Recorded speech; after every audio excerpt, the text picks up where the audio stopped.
السلام عليكم ورحمة الله وبركاته. معاكم أسماء أحمد من قناة الحلم الذهبي. أخباركم إيه؟ يا رب تكونوا بخير. بنفكركم إن إحنا عندنا دورات تدريبية لتعليم رموز الأحلام، وأسيب لكم رابط الفيسبوك في أول تعليق مثبت. ومستنيين أحلامكم في الكومنتات تكون مختصرة ومستوفية كل الشروط. يلا نبدأ ونقول بسم الله الرحمن الرحيم. النهاردة هنتكلم عن السم في الطعام. السم في الطعام ممكن يدل على مال في شبه حرام أو ربا، لأن الطعام بيفسد بدخول السم فيه، وكذلك المال الحلال بيفسد بدخول مال حرام زي الربا كده.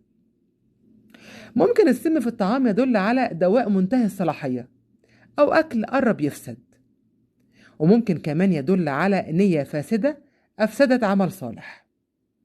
وآخر حاجة، لو اتكرر السم في الطعام ممكن يبقى مس من الشيطان. كده الفيديو بتاعنا خلص. اكتبوا لنا في التعليقات حابين نتكلم في ايه. ما تنسوش الاشتراك في القناة وتفعلوا الجرس ولايك وشير عشان يوصل لكم كل جديد. اشوفكم على خير ان شاء الله، والى اللقاء.